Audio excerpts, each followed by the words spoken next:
কি অবস্থা, হ্যাঁ সত্যি দুর্ভাগ্যজনক, দুঃখজনক। সেই জন্যে ক্ষমতায় থাকলে না দম্ভ দেখাতে নেই, অহংকার দেখাতে নেই। মমতা ব্যানার্জির অহংকারটা এবার আকাশ ছোঁয়া হয়ে গেছিল, আর দম্ভটা। কুণাল ঘোষ অভিযোগ করছেন যে তিনি অধ্যক্ষের কাছে একটা চিঠি দিতে এসেছিলেন, কিন্তু তো চিঠি অধ্যক্ষ তো নেই। না, কিন্তু নির্দেশ দিয়েছে যে চিঠি উনি যেহেতু নেই, চিঠি জমা নেওয়া যাবে না। এটা একটা নতুন সচিবকে কে দিতে বলেছে? চেয়েছিলেন, এটা সচিব ওনাকে নাই। জানানো হয়েছে। আরে ওনাকে কি জানিয়েছে? সচিবালয় থেকে জানিয়েছে। এই কথাটা হয়ে গেল একটা গোল গোল কথা। সচিবালয় বলতে হবে যে whether he had been to the office of principal secretary or not. সচিবালয় তো জমা নেয় না, জমা নেয় in absence of speaker. Speaker তো নেই কলকাতায়, আজ আসেন, সুতরাং সেটাই জমা নেবেন সেক্রেটারি।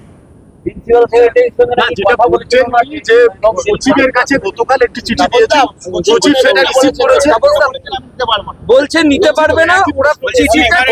আমি জানি না, তাহলে সচিবের সঙ্গে আমি কথা বলতে হবে। হয়তো এটা হতে পারে সাইনের ব্যাপারে, যে সমস্ত জাল সাইন হয়েছিল তদন্ত চলছে, ওই সেক্রেটারি তো কেস করেছে হেয়ার স্ট্রিট থানায়, মানে এফআইআর করেছে, তো সেটার উপর একটা সিআইডি তদন্ত চলছে ইত্যাদি প্রভৃতির ব্যাপার নিয়ে। তিনি তো জুডিশিয়াল অফিসার। সচিবকে নাকি বদলিও করা হয়ে গেছে, প্রিন্সিপাল সেক্রেটারির সঙ্গে সচিবকে বদলি করা হয়ে গেছে একদিনের মধ্যে। গতকাল তারা চিঠি জমা দিয়েছেন, আজকে সচিব জানিয়েছেন তিনি বদলি হয়ে গেছে। তিনি আর কাল থেকে বসবেন না, এমন জানিয়েছেন। সেটা আমি বলতে পারবো না, স্পিকার এলে পরে সেটা বলতে পারবেন, এবং আমিও জেনে বলতে পারবো। আমি তো আজকে এসেছিলাম নিজের যেখানে বসি আর কি, আপাতত সেখানে বসলাম, কেউই তো নেই। তবে স্যার কুণাল দা আরো যেটা দাবি করছেন, চিঠি জমা দিতে না পেরে, তবে স্যার চিঠি জমা দিতে না পেরে ফিজিক্যালি চিঠিটা পেপার ওয়েট দিয়ে চাপা দিয়ে সেটার ভিডিওগ্রাফি করে ওনারা চলে এসেছেন।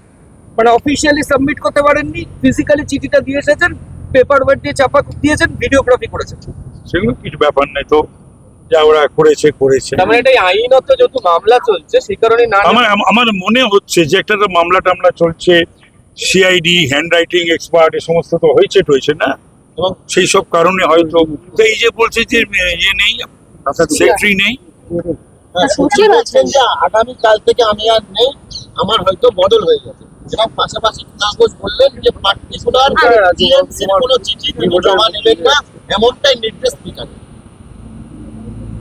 স্পিকার কোনো নির্দেশ দিয়ে থাকলে সেটা নিয়ে কোনো আলোচনা করা যায় না। আচ্ছা, অন্তত আমি করবো। মমতা বন্দ্যোপাধ্যায়ের আজকে যে ধর্ণা, সেখানে অধিকাংশ বিধায়করা এলেন, সাংসদরাও। তো ওখানে যদি চলে যায়, এখানে কুণাল এখানে না থেকে যদি ওখানে চলে যায়, একজন বিধায়ক বাড়ে, অন্তত সেই কাজটা কুণাল করুন। না, পরাজিত কয়েকজন বিধায়ক আছেন, সাংসদকে দেখা দিল না মমতা বন্দ্যোপাধ্যায় ধর্ণায়। কি অবস্থা, হ্যাঁ সত্যি দুর্ভাগ্যজনক, দুঃখজনক। সেই জন্যে ক্ষমতায় থাকলে না দম্ভ দেখাতে নেই, অহংকার দেখাতে নেই। মমতা ব্যানার্জির অহংকারটা এবার আকাশ ছোঁয়া হয়ে গেছিল, আর দম্ভটা। আরে ভাই, সরে সরে চলে আসছো তোমরা।